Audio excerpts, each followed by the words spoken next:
ہمارے ایک دوست ہیں، وہ ایک دن راولپنڈی کے سفر پہ گئے تو واپس انہوں نے مجھے بتایا کہ میں نے ایک عجیب نظام دیکھا ہے کہ جو ڈرائیور تھا وہ بالکل خاموشی کے ساتھ جو ہے وہ یہاں گجرانوالہ سے پنڈی تک کا سفر کرتا رہا، اس نے کوئی کلام نہیں کیا۔ عموماً کنڈکٹر کے ساتھ ڈرائیور کو گفتگو کرتے ہیں لیکن اس نے نہیں کیا، لیکن مجھے محسوس ہوا جس طرح زیر لب کچھ پڑھ رہا ہے۔ تو میں جب راولپنڈی کے قریب پہنچا تو میں نے اس ڈرائیور کے قریب ہو کر کے پوچھا تو کچھ پڑھتا دکھائی دیتا ہے اور میں تجھے بولتے نہیں دیکھا؟ تو اس ڈرائیور نے کہا کہ میں خیر سے حافظ قرآن، اور جب بس فیصلہ آباد سے نکلتی ہے پنڈی تک آتے ہوئے میں 15 پارے پڑھ لیتا ہوں، اور دن میں ایک پھیرا ہی لگتا ہے، تو جب واپس پنڈی سے چلتا ہوں تو فیصلہ آباد آتے ہوئے 15 پارے میں پھر پڑھ لیتا ہوں، اور میری یہ مشق ہے کہ میں اپنا کاروبار بھی کرتا ہوں اور دن میں ایک قرآن بھی ختم کرتا ہوں۔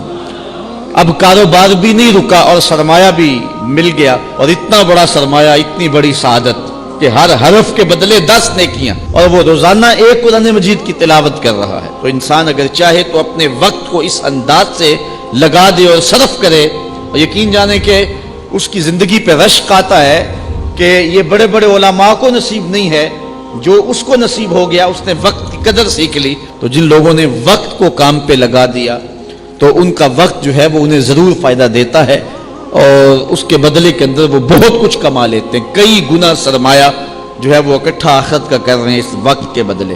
اور وہ لوگ بھی ہیں جو اپنی قیمتی وقت کو ضائع اور برباد کر رہے ہیں۔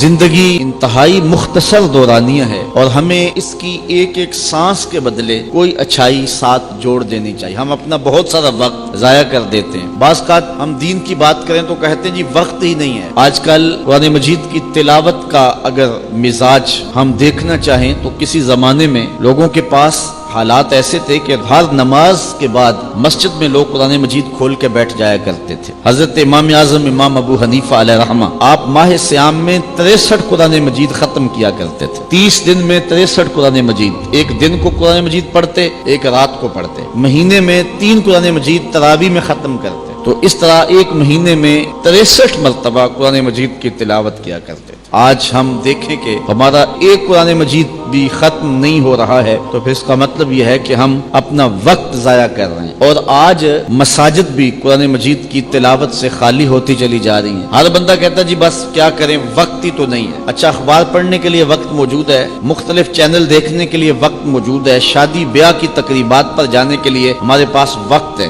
سیر سپاٹے کرنے کے لیے ہمارے پاس وقت ہے، گپ شپ کے لیے، سیاسی گفتگو کے لیے، اور کئی امور کے لیے ہمارے پاس وقت ہے۔ ہمارے پاس وقت نہیں ہے تو کتاب رحمت قرآن مجید کی تلاوت کے لیے اور دین کے کاموں کے لیے وقت نہیں ہے۔ شادی بیاہ کی تقریبات میں جس طرح ہمارا وقت ضائع ہوتا ہے، ہمیں کبھی بھی اس ضائع ہونے والے وقت کا اتنا احساس نہیں ہوتا۔ وہاں بیٹھ کر کے ہم 3 گھنٹے بارات کا انتظار کرتے رہتے ہیں۔ ہمارے بزرگ ایک مرتبہ ایک شادی پہ تشریف لے گئے، بارات لیٹ تھی، تو فرمانے لگے کہ اگر مجھے پتا ہوتا کہ بارات لیٹ ہے تو میں کوئی دینی کتاب لے آتا اور اس کا اتنی دیر مطالعہ کرتا رہتا، لیکن اب تو یہ بھی ممکن نہیں ہے۔ تو جو پاس بیٹھے تھے فرمانے لگے یا تو ہم بیٹھ کے اب اللہ کا ذکر کریں، یا پھر ایسا ہے کہ تم مجھ سے مسائل دینیاں پوچھو اور میں اس کا جواب دوں، تمہارا وقت جو ہے اس کا بھی مصرف ٹھیک ہو جائے اور میرا جو وقت ہے اس کا بھی مصرف ٹھیک ہو جائے۔ تو لوگوں نے مسائل پوچھنے شروع کر دیے، انہوں نے جواب دینا شروع کر دیا، تاکہ جو وقت ہے اس کا مصرف ٹھیک ہو۔ علم سیکھنے سکھانے کے اندر جو 3 گھنٹے یا 2 گھنٹے جو ہے وہ ہمارے لگ جائیں، اور ہم وہ 2-3 گھنٹے بار بار کبھی لوگوں کو کوستے ہیں، کبھی اہل خانہ کو کوستے ہیں، کبھی کسی طرح، کبھی سیاسی گفتگو چھیڑ کے بیٹھ کے، کبھی کسی عنوان سے گفتگو چھیڑ کے بیٹھ گئے اور اپنا قیمتی وقت ضائع کرتے ہیں۔ حضور علیہ السلام نے ارشاد فرمایا کسی شخص کے